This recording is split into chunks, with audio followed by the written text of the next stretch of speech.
asalaamaaleykum mbokk yi seetaan télévision Dakar Actu ni ñu ko baaxoo di def bi campagne électorale bi dooree ba léegi saa yu nekk ñu dalal fii wala dalal fi ñoo xam ne dañu bokk ci kujje politique bi di xëccoo ndombo tànk ndax mën a fal ay ndaw ñuy toogal ci pencum askan wi mu di assemblée nationale.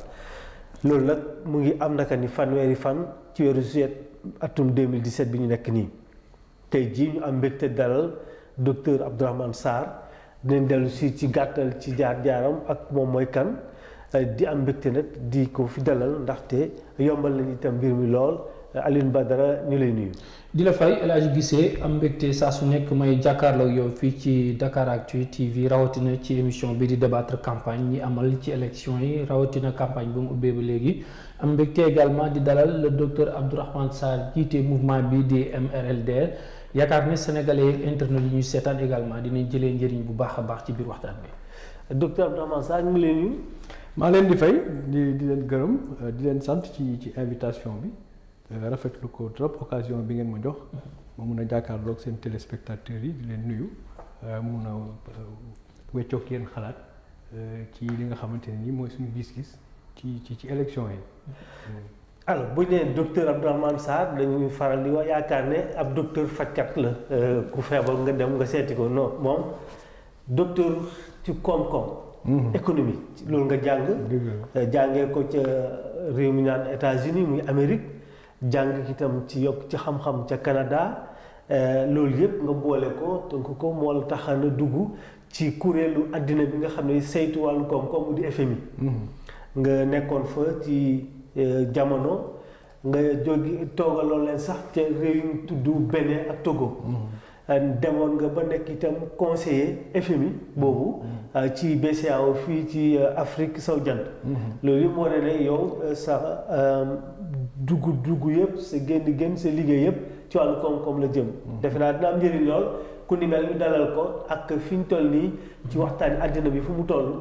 ci wàllu koom ci wàllu itam réewu Sénégal bi fi mu ci toll. ñu wax ne que ci atum 2011 nga tekk sa ndombo tànk ci FMI. waaw dellu si Sénégal. loolu dina jaaxal li ñu lool day liggéey ci kuréel gën a rëy ci àddina bi yore koppal àddina bi wala bu ñu ko mënee tuddee noonu toogam neex la rek ngay bàyyi ne xaaral ma dellu sama réew. nga ñëw taxawal fii li ñu tuddee MRDL mu di mouvement pour la renaissance la liberté et le développement moom sa bopp. mënal sa bopp nga sóobu ci campagne électorale bi. waaw économie c'est campagne moom xam naa ne da nga leen wax ak ay millions yu bëri wala ay milliards yu bëri de.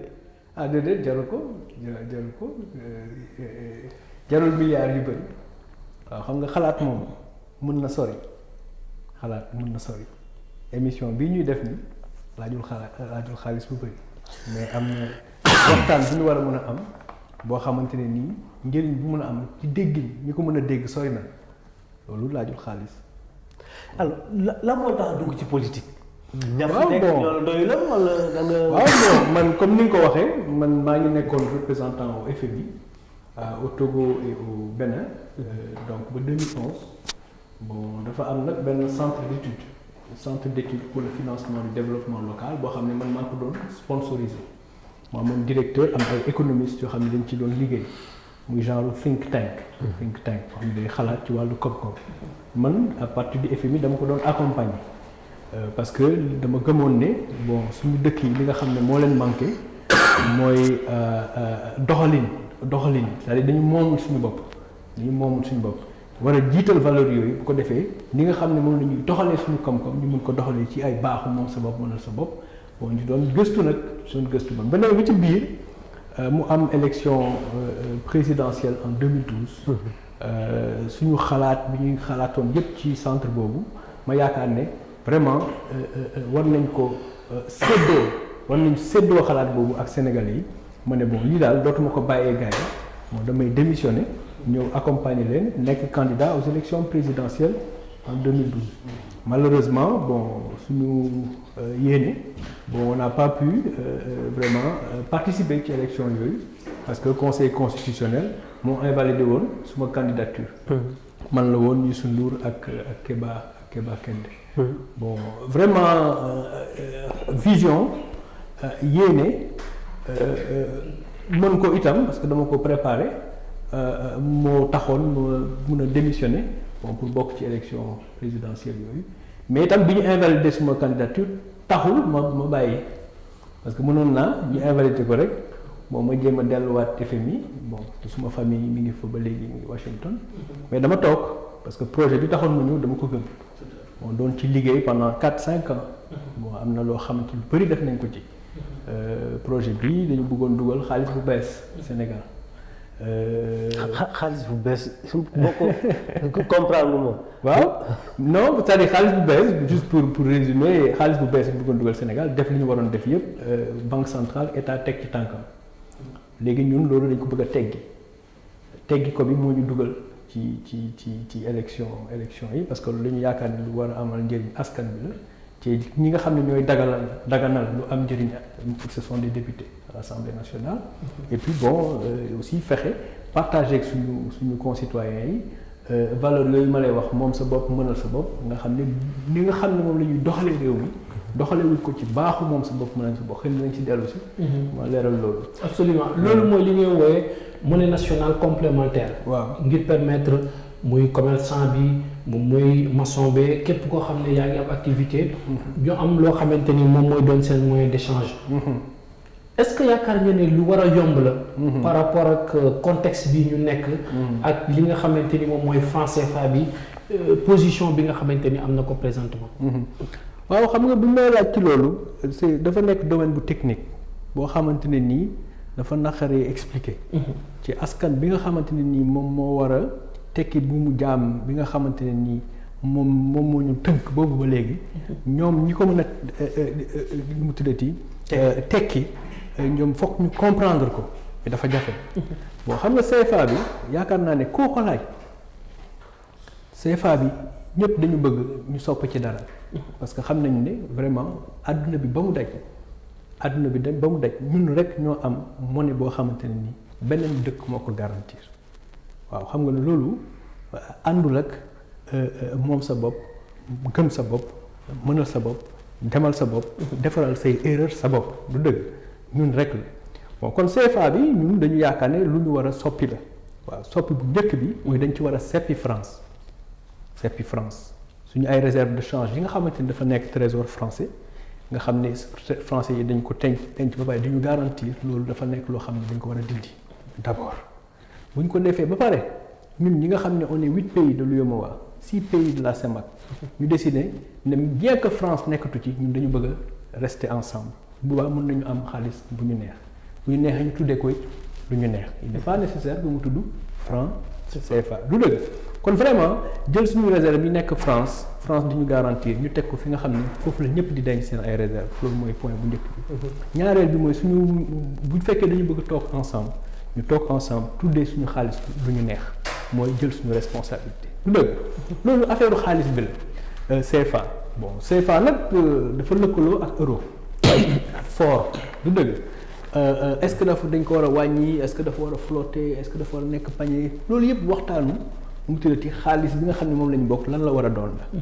loolu benn sujet la ñu bëri nag dañu koy jaawale ak beneen sujet boo xamante ne ni sujet bu am solo la gis nga réew ak ses financement moom moo koy doxal waaw damay faral di wax ne diggante mën-mën ak bëgg-bëgg xaalis mooy dox ci seen diggante xaalis biy dox ci diggante mën-mën ak bëgg-bëgg àdduna bi yëpp ba mu daj ak ses financement moo koy def ci financement boobu di ko def financement bancaire la waaw léegi nag 9 Sénégalais sur 10 amuñu compte bancaire dañuy yor seen xaalis ci seen poche xëy na fi ñu toog nii di waxtaan xëy na yaa ngi xaalis sa poche xëy na maa ngi xaalis sama poche dañuy gisee nga xaalis ci poche ça veut dire que pendant toute la durée de notre émission xaalis bi ne sa poche sama poche ak poche am liggéeyul parce que dafa nekk suñu poche ñu ñett ñu toog di waxtaan 9 Sénégalais sur 10 situation boobu la nekk mooy xaalisam ci biir poche am la nekk muy dox di dem wala mu toog di waxtaan non ils sont pas bancarisés est-ce que xam nga ci loolu épargne la parce que dañuy toog ci kawam léegi ñu ne bu fekkee Sénégalais yi nga xam ne bancarisé wuñu nangu nañu jënd un moyen d'échange mooy monnaie complémentaire boobu ngay wax. mu nekk lu ñu mën a téye ci loxo wala mu nekk électronique comme ay Orange sa kalpeeg yu demee noonu. nangu ko jëndanteeg jaayante ci seen biir wala nangu ko def seen poche toog di waxtaan comme ni ñu toogee nii mu nekk seen kalpe boobaa franc CFA yi nekkoon seen poche nga xam ne moom la ñu jëndee xaalis boobu day nekk ci kees boobu seen kees lay doon ñu mun ko def ci banque déposer ko mu nekk un fonds ce fonds là dina leen mën a accompagner ci wàllu financement ci yenn investissement yi dina am lu muy jur li muy jur ñu koy séddoo ci seen biir yaa ngi dégg kon sujet xaalis bi ñaari sujet la yu bokkul njëkk bi mooy dañu war a am suñu xaalisu bopp boo xam ne du France moo koy garantir dëkk yépp àdduna ba mu daj noonu la demee beneen bi mooy quel que soit xaalis bi nga xamante ni moom la ñu am nit ñi dañu war a am accès financement ci accès financement mënoo ko am bu fekkee nit ñi bancarisé wuñu lu dëgg voilà parce que peut-être que ñuy seetaan ak man ak Aliou Badara dina jafe la ñu comprendre li nga wax parce que dafa mel ni da ñu dugal ci benn pot bu ñu war a xoolee ci ko. voilà te ci sama xam-xam mais dama jàpp ne bu ne dañoo war a dindi CFA. waaw dafa mel ni CFA baaxul. waaw CFA moom baaxul. léegi li tax baaxul mooy parce que dafa am ñoo xam ne ni dañ ko koo ndeyale bu ñu ko tuddee comme. langage yu fii nii. dañ ko ndeyale ak France. waaw dañ ko lëkkale. c'est-à-dire que CFA bi dañ ko lëkkale ak xaalis boo xamante ne ni euro la ci euro boobu dafa diis. moo ko garanti ngeen. moo ko c'est-à-dire que. parce que dañ ko lëkkalee dafay ànd ñu ànd.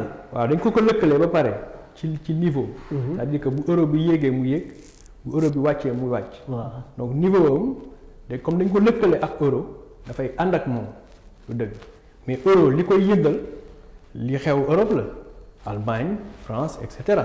ñun bu ñu ko lëkkaleeg loolu.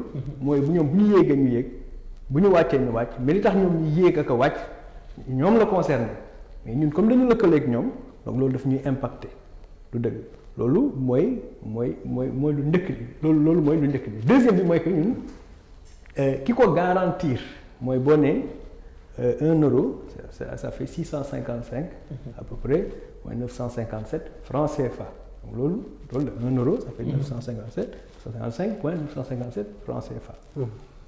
taux boobu ki nga xam ne moo ko garantir ne la saa yoo amee 655,957 francs CFA boo ma ko joxee ma jox la euro France moo garantir loolu. lu dëgg ba pare ne léegi yow taux boobu boo bëggee ma garantir ko sa réserve de change euro yi nga xam ne moom nga gagné da nga ci jël 50% nga def ko ci trésor français mu nekk foofu garantie bi loolu la donc ñaari affaire la bu njëkk bi mooy. CFA dañ ko lëkkale ak euro. bu euro yéegee mu yéeg bu euro wàccee mu wàcc loolu mooy bu njëkk bi ñu ne ñaata lañ ko lëkkalee ñu ne 1 euro ça fait 655,957 francs CFA muy benn ñu ne la taux boobu France moo ko garantir mooy fu waay nekk ci dëkk bi yor franc CFA boo bëggee euro boo joxee 655,957 ma jox la 1 euro. alors loolu mooy garantie bi yow sa yéene mooy xaalis boobu. mu nekk suñu xaalis yu bopp comme ni Gambie amee dalasi wala yeneen réew yi ñu amee seen xaalis bopp nga xam ne amul kenn koo ko garanti suñu réew. waaw c'est-à-dire que loolu tax mu bëggoon séparer ñaar yi mooy ñun CFA dafa nekk monnaie boo xam ne dañ ko bokk ak 8 autres pays ci UEMOA d'accord mooy xaalis boo xam ne ñun ñoo ko bokk bi lu baax la waaw parce que dañ ñu jox doole ñëpp ñu àndandoo suñu réserve de change euro yooyu ñu wax nga xam ne bu ñu ko bokkee xëy na ci la ñu gën a am doole. Donc loolu lu baax la mais ñun li ñu wax mooy que lu baax loolu aajowul France di ko garantir. aajowul nga koy lëkkale ak euro bi nga xamante ne ni euro pour européens yi la. bu euro bi yéegee c'est parce que économie Europe moo ko soxla. bu euro bi wàccee c'est parce que économie Europe moo ko soxla. kon sujet bu njëkk bi mooy ñun war nañ mën a am suñu xaalisu bopp boo xam ne ñun ñoo bokk moom. nekk 8 pays de l'UEMOA. li nga xam ne moo koy garantir même bu ñu ko doon lëkkalee ak euro du France moo ko war a garantir parce que adduna bi yépp ba mu daj nit ñi dañu am seen xaalis. même bu ñu ko bokkee ak juróom-ñetti réew.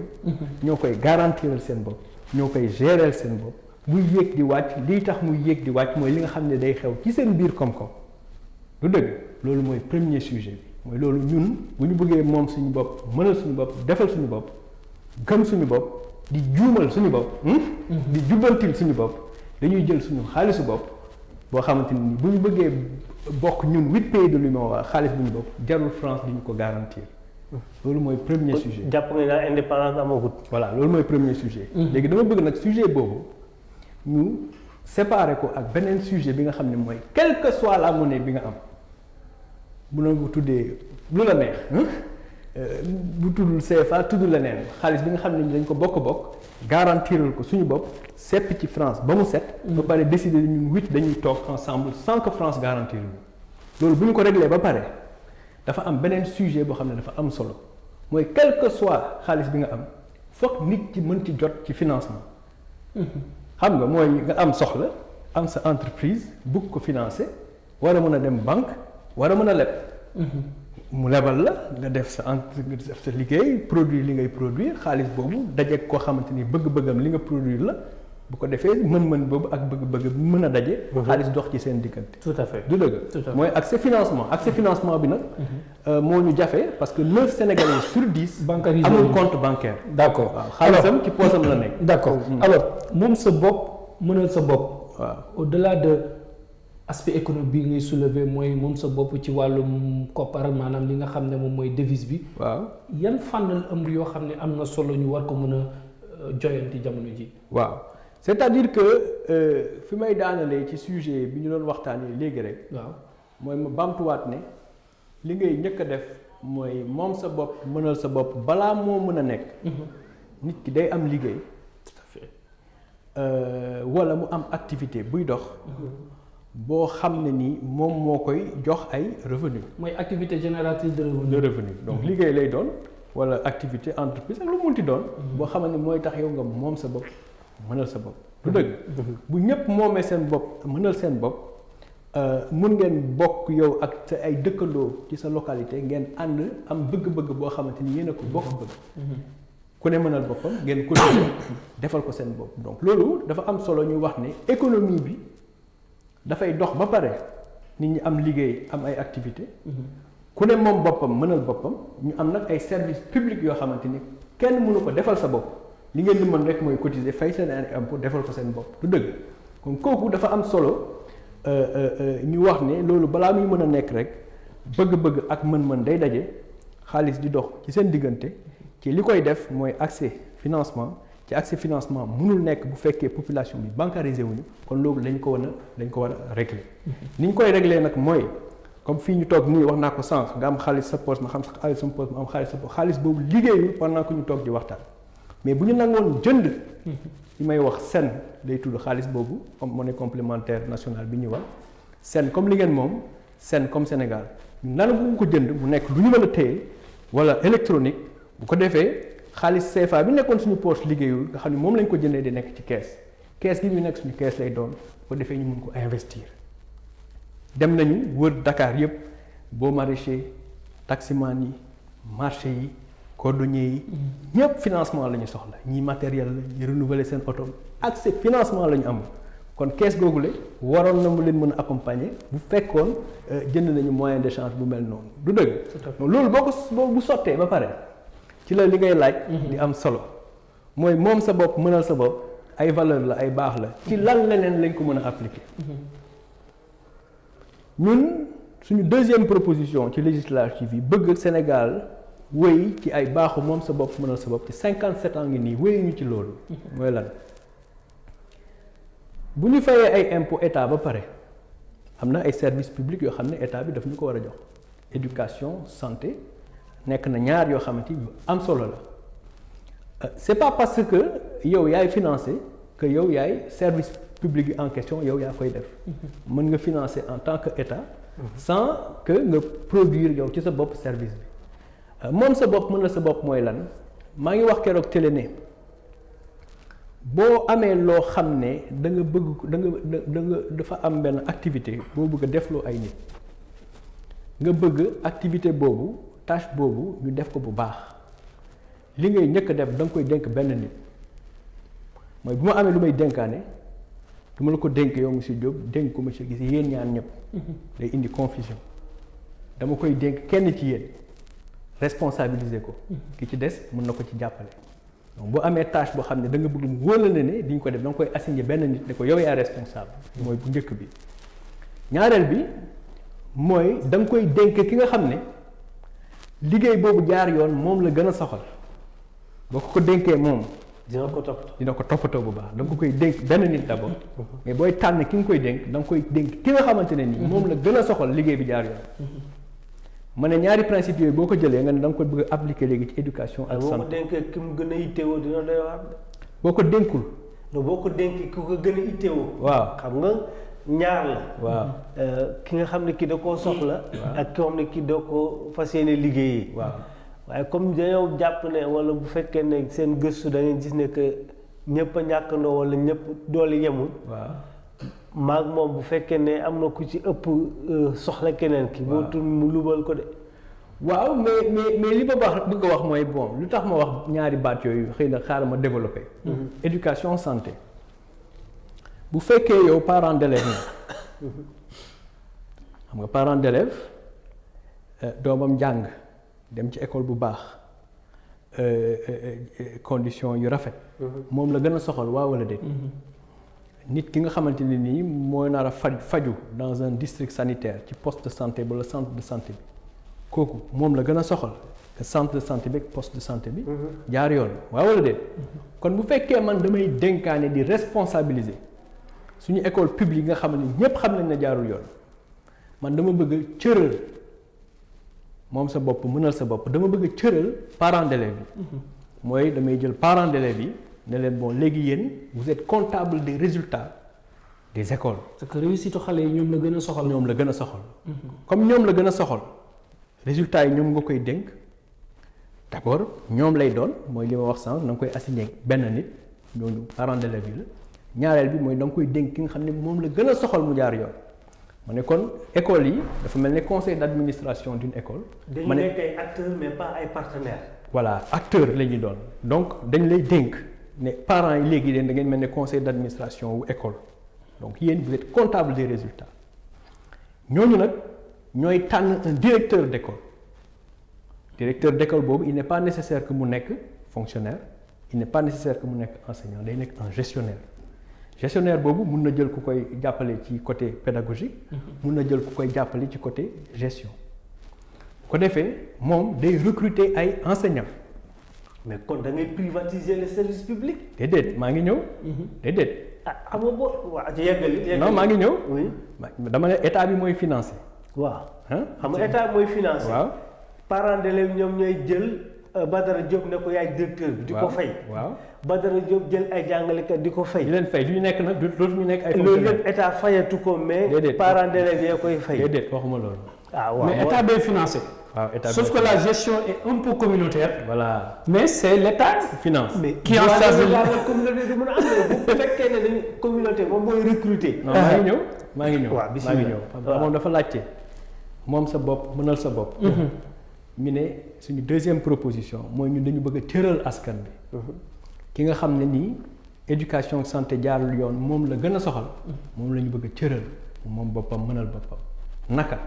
ñu ne dañuy dénk parents d'élèves yi nga xamante ne nii jàngu xale yi ñoom la gën a soxal dañ leen di cëral bu ko defee résultat wu école bi nga xamante ne nii moom ñoo ko yirif ñoom ci ñoom lay dépendre bon bu ko defee ñoom ñu jël Diop nommé ko directeur pour mu gérer parce que bon ñoom ci seen bopp suivi bi ñu war a def ci Diop ñoom xëy na amuñu compétence yi. bu leen neexee tam mun nañ ko externaliser jox ko des cabinets privés yoo xam ne mun nañu compétir.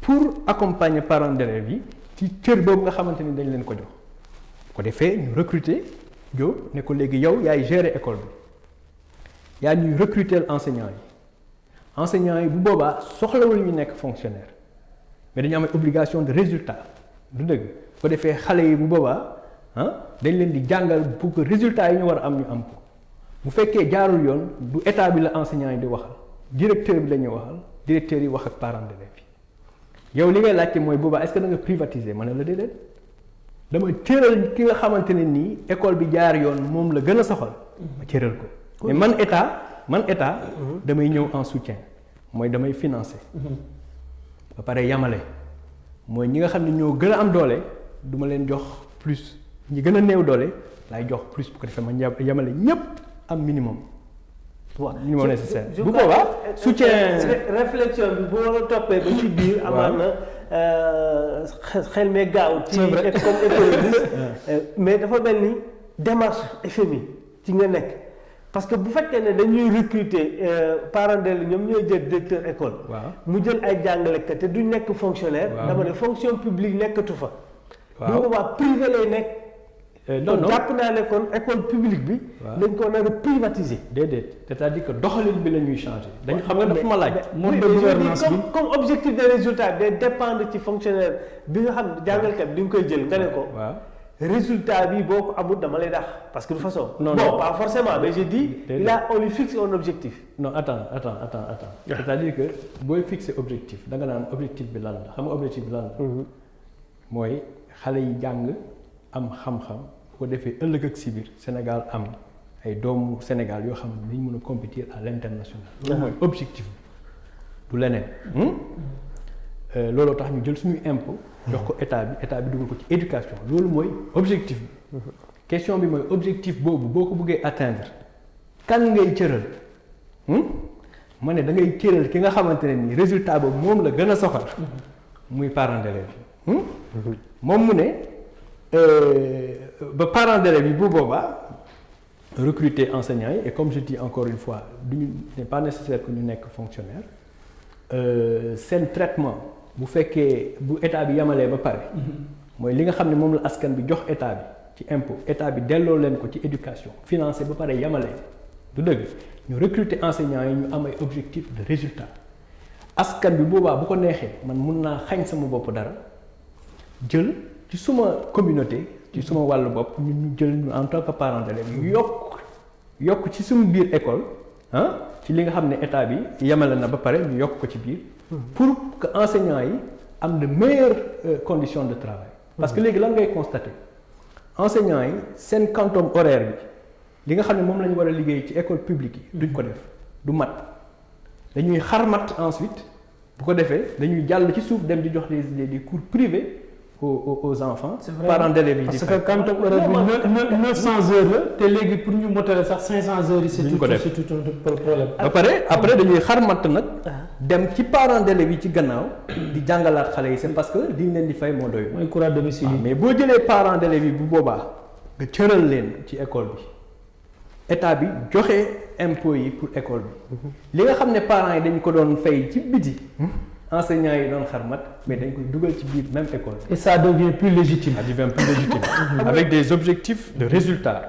bon maintenant nag li mu wax nii man comprendre naa ko ñu bëri nañ naan mais est-ce que da ngay privatiser boobu xam nga dama lay tëral sa bopp moom sa bopp boobu. dama koy comparer ak les forages en milieu rural. ñu taxawal ASIFOR. ñu ne comité de gestion mooy gérer forage bi. fa lay nit ñi di fay. bu amee gasoil ñoo koy jënd. bu am matériel bi amortir yéenay changé. ñu remarqué ne que ba tey. forage yi tëj yëpp. gestion locale boobu déconcentré moom moo ko indi problème. mais loolu aussi am na lu ko waral. ñu tontu ko xam nga est-ce que loolu est-ce que bu ñu tiré leçon ci loolu. du am lu mu ñuy jox comme jàngat. bu ñu demee ba dénk école yi parents d'élèves yi. parce que xëccoo yi ci. si xam naa boo demee di nga dëkk yi boo ko demee. fal président par association des parents d'élèves. jar na sax koo xam ne kii reyante. waaw. Et pourtant li ngay wax ni c'est ce que l'État a compris avec les AGIFOR, ce qui a motivé même la création de l'OFOR. Parce que tey jii nii la délégation de l'eau mu ñuy wax privatiser wuñ ko OFOR dafa nekk benn société boo xam ne privatiser wuñ ko mais dañoo jël la gestion de l'eau dénk leen ko ñoom nag ñuy contrôler ñi nga xamante ne benn exemple université xale yi xajatuñ fa donc am na étudiants yoo xamante ne nii dañuy dem jàngi ci école privée bi te état moo koy fay mais gestion école yooyu yoonu état nekku ci donc principe bi ñu ngi koy appliquer foofu gis nga principe bi ñuy wax nii sax ñu ngi koy appliquer tuuti mais dinaa ñëw ci li mu wax sànq am nañu ay comité de gestion pour école yi communauté bi ñu ngi ci biir parents d'élèves bi ñu ngi ci biir. directeur école bi nga xam ne fonctionnaire la day nekk ci biir. des fois moo ñuy nekk secrétaire général bi. am nañ ay comité de santé itam poste de santé communauté bi ñoo ciy nekk. am na ay frais yoo xamante ni askan bi da koy fay ñoom ñooy gérer loolu. mais looloo tax sànq ci li ma njëkk a wax dama ne booy dénk benn nit ngay dénk boo jëlee responsabilité jox ko 3 personnes dootul leer kan moo nekk responsable loo tax ma ne sànq booy dénk da nga naan lii ki ma ko dénk parent d'élève bi la ko defee ci biir comité de gestion bi directeur école bi du ci nekk ci biir comité de gestion bi am na ñoo xamante ne ni commune bi du ci nekk. est-ce que xam nga donc parent d'élève bi benn ñoom ngay responsabiliser ñu nommé directeur bi boobaa il rencontre au parent d'élève. waaw léegi yow exemple bi nga joxe sànq. gis nga boo ko xoolee bu baax comité de gestion boobu nga wax boo ko xoolee bu baax collégialité bi. ak multiplicité responsabilité yi. moo tax du dox mais ki nga xam ne ni liggéey boobu. jaar yoon moom la gën a soxal fekkoon benn la wala ñi nga xam ne mandarga yi kenn kooku am ñoom ñu ko am nga dénk leen ko ñi ci des di leen soutenir doxalin bi dina changer. alors di fàttali que ñi seetaan ki ñu dalal moo di docteur Abdourahmane Sarr moom nag xam-xam moom dafa màcc jëm ci wàllu koom boo gisee waxtaan bi ñu ko. waaw fekk si waxtaan bu baax c'est un peu technique et ça bu ñu jógee ci du moom ñu génn ci wàllu koom-koom. mais dañ koy lëkkaleeg campagne bi ginnaaw ndaje bi toogaay bi li ko waral mooy campagne bi tey ñu gis ne que campagne bi presque ñu ngi ci diggante bi presque moitié bi dox nañ ko. nga tase ak askan wi toog ak ñoom waxtaan ak ñoom. lan nga yëg ne que jàpp nga ne daal askan wi ñoom am nañ jafe-jafe dëgg. wala am nañ mbégte ci njiit ki leen jiite tey. waaw non fi damay compléter boo ko ma compléter rek li ma doon wax sànq. mooy wax nañu comme ci moom sa bopp mënal sa bopp. xaalis di dox ci diggante mën-mën ak bëgg-bëgg ku ne moom boppam mënal boppam loolu mooy ànd ak moom sa bopp mënal sa bopp mu laaj ma moom sa bopp mënatu bopp boobu ci ban yeneen fànn lañ ko mën a appliquer mais léegi suñu deuxième proposition mooy ñu bëgg cëral askan bi dans le domaine d'éducation et de la santé pour que qualité bi yokk même bu fekkee état bi mooy financé. bu defee responsabilité bi dañ koy situer fi ñu ko war a situer bu defee suñu école yi amélioré wu enseignants yi personnel de santé yi bu ñu amatee lu ñuy kaas duñ ko kaas état. dañ koy kaas ñi nga xamante ni nii seen liggéey jaar yoon ñoom la gën a soxla def mu jaar yoon ñetteel bi balaa may tontu sa question suñu ñetteelu proposition c'est une décentralisation boo xam ne ñun dañu bëgg mu autonomisante responsabilisante loolu tam méngoo ak ay baaxu moom sa bopp mënal sa bopp mooy boo ko seetloo ci xëy na foofu laay commencer tontu sa question état bi fi ñu toll nii bilan bi nga xam ne ci la gën a fier conseil des ministres décentralisé la ak PUDC. ñaar yooyu yëpp àndul ak baaxu moom sa bopp mënal sa bopp lu tax yow boo nommé boo élire ay maires élire ay conseillers municipaux élire ay conseillers départementaux da nga leen di cëral boo amee looy def Kaolack wala nga am looy def Ziguinchor da ngay déterminer montant boobu lu mu doon. nga jox leen ko ñëw leen responsabiliser leen autonomiser leen ba pare nag di leen contrôler di leen suivre loolu mooy nga cëral leen. ñu moom seen bopp mënal seen bopp. mais loolu mooy objectif acte 3 de la décentralisation. Donc acte 3 décentralisation ñu ne ñun échec la. waaw parce que li ñu bëggoon mooy suñu troisième proposition bi ñoom dañ cee yéex a egg te nee nañ dañ ciy egg ci seen mandat jeex na mooy dañ waroon jël Sénégal xaaj ko juróomi pàcc. mu nekk ay pôles régionaux. pôles régionaux bu nekk nga dooleel ko. cëral ko. boo amee loo xam ne da nga koy jaay da nga ko fa naroon dépenser. nga jox leen ko suivre leen ñu pencoo ko ak ñi fa dëkk defal ko seen. mais je pense que loolu la ñuy def comme ñu ngi assister ci pôle yi gis nañ pôle Casamance. gis nañ pôle Sine Saloum ñu ngi koy def. gis nañ fii Diamniadio. acte 3 de la décentralisation boobu ngay def cëral askan bi. bu ñu waxee tey jii transfert des compétences. je crois que ne day résumer en quelque sorte li nga xam ne mais c'est que doxalin bi. doxalin mooy mise en œuvre bi ñuy wax. moom méngoowul. ak baaxu moom sa bopp mënal sa bopp yi ñuy wax ñun. tout à fait mooy da ngay jël réew mi xaaj ko juróomi pàcc te ñun xëy na du ñu am jotu dugg suux ci loolu. mais tamit ni nga koy xaajee critères yi ko xam ne moom mooy guider sa choix. dafa am solo looloo tax vision am importance valeur am importance parce que ni ngay doxalee ak sa morom du benn bu fekkee bokku leen vision bon ñun ñu ne boo xaajee Sénégal juróom ñoom bi ñu def seen acte 3 depuis leur première année de mandat déjà ñoom eggaguñu ci loolu eggaguñu ci xaaj Sénégal juróomi pàcc d'accord boo ko defee ba pare doo def conseil des ministres décentralisé da ngay cëral ñooñu xaalis bi nga fa nar a dépensé da nga leen di responsabiliser déterminer montant bi nga transférer leen ko parce que compétence yi da nga leen transférer ba pare li des mooy nga transférer leen li nga xamante ni moom nga bëgg a jaay ci localité boobu ñoom ñu pencoo ko bu ko defee bu ñu defaree ba mu baax ñoom bilan bi ñoom ñoo koy réclamer dégg nga mais bu fekkee yow li nga xam ne moo la soxal mooy boo defee ñu ne waaw góor yow yaa def doo leen mën a cëral. on a affaire à des politiciens également. ah mais bon bu fekkee ne jël nañu mbiru état. décentraliser ay liggéeyam jox ko ay ku lay nekk ci suuf a suuf. nga ne ñoom ñooy comptable devant les populations. état par responsabilité la doo amati benn responsabilité. mooy contrôle bi kon dafa mel ni gouvernement sa jarul mu yem. non du benn ku nekk dafa war a yem ci cëram mooy. waaw dañuy décentraliser acte 3 de la décentralisation intention bu baax la. au départ c'était am 5 pôles régionaux bi ñu demee ba ci biir gars yi commencé casse est-ce que man ci pôle bi lañ may boole pôle bi lañ may boole. déggoowuñu état bi daw def communalisation intégrale. li ñu waroon njëkk a def mooy defar ay pôle autonomiser leen cëral leen jox leen xaalis ñu dawal état bi central bi dafa am ay rôle yoo xamante ne ni moom mu taxaw ci loolu mu ëpp solo que taxaw ci li nga xamante ne ni élus locaux yi mën nañ ko def. bu ma la comprendre dafa mel ni état loo xam ne li mën na ko dénkaane mu dénkaane que lu mu mën defal boppam mu defal ko boppam. voilà c'est-à-dire que rôle yi duñu benn. dafa am loo xamante ne ni lu ñëpp bokk la loo xam ne état bi loolu cëram la yaa ngi dégg cëram la au niveau central diplomatie sécurité gestion monétaire nga xam ne dañ ko jéggaane France c'est-à-dire dafa am yoo xamante ne ni localité bi mënu ko développer lu ñëpp bokk la loo xam ne cëru état central loolu tax ci constitution bi ñu voté bu yàggul ñu ne l'état sénégalais dañu bëgg mu nekk un état décentralisé autonomisé mais liggéey bi ak toggin bi moo xanaa loolu tax nga naan les politiciens n'ont pas de solution à nos problèmes de développement xanaa.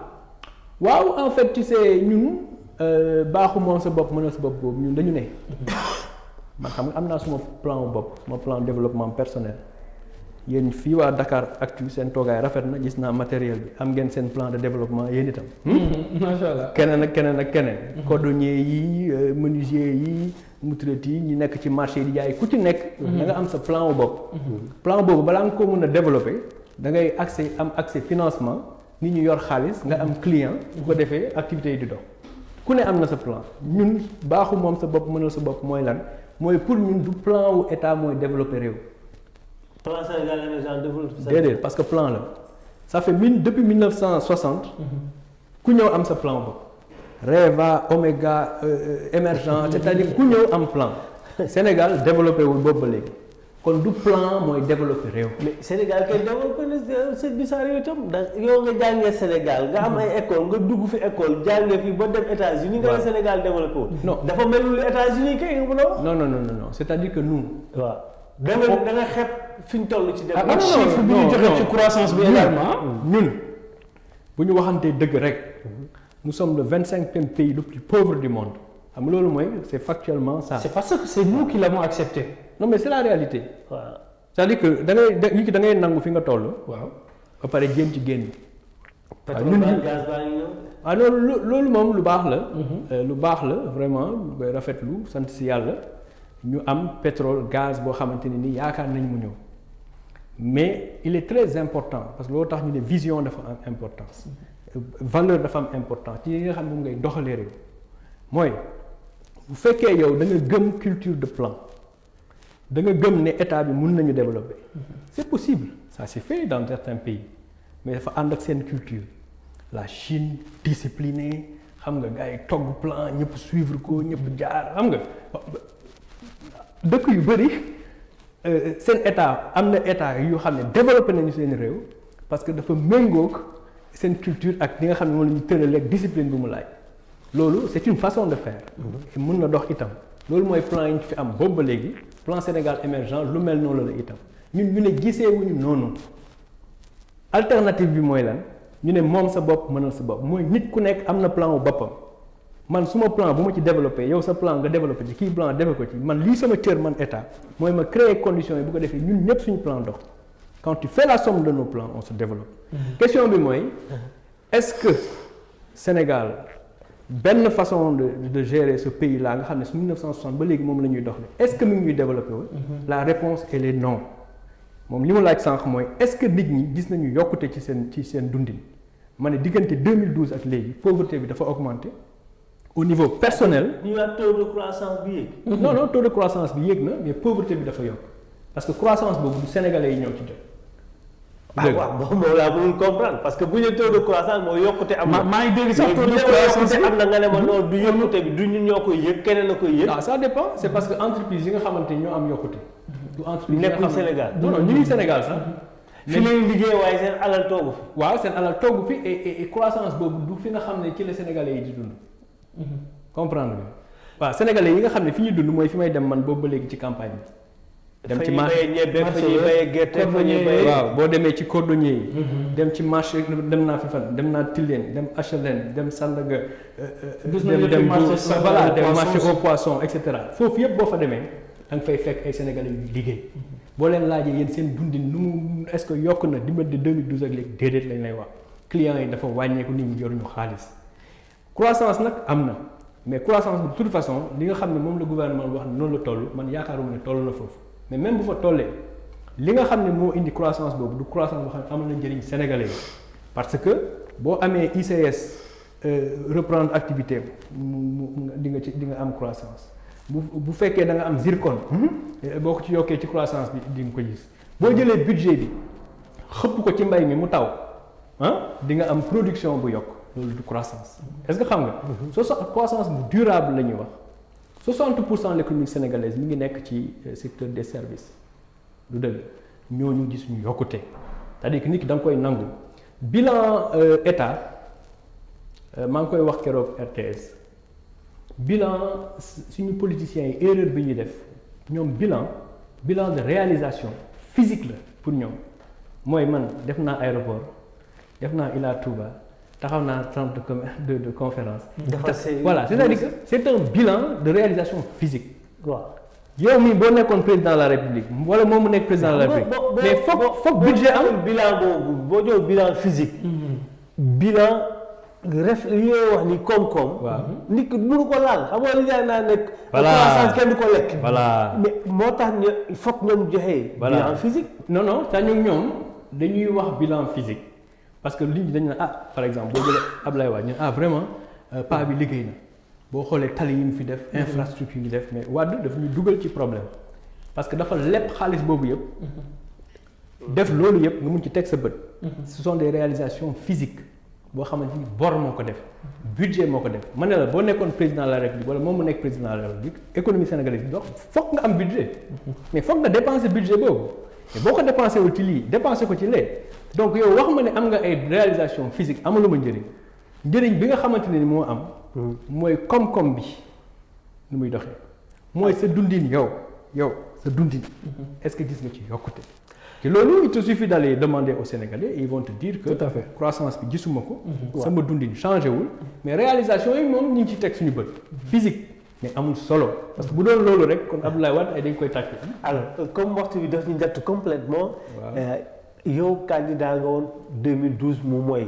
constitution léegi may na nga mën a nekk candidat en 2012 ñu jàpp ne que élection législative 2019 plutôt législative yi test lay doon pour yow pour nga mën a ñemee soobu ci 2019 wala lan comme léegi nga Macky Sall gouvernement daal la ji parce que tuddoo ko ba léegi waaw non moi ñun sommes une entité indépendante ñun dañu wut 32 000 signatures pour bokk ci élection yi présidentielle non législative yi waaw ñaata département 30 000 hein 30 000 30 on a déposé 32 000 et quelques il fallait à peu près 30 000 pour bokk ci demuñu en coalition pourquoi parce que dañu am vision ak projet mooy li ñu fi présenté sànq lu bëri ngi ci boo demee suñu site internet détail bi yëpp mi ngi foofu mun nga ci sax contribuer ci xalaat am na sax leneen loo xam ne waxtaan nañu ko mu jëm ci agriculture parce que 60% suñu population ci mbay mi la ñu nekk c'est très dynamique xam nga 60% sénégalais yi ci agriculture la ñu nekk ñoom tam ñu war leen cëral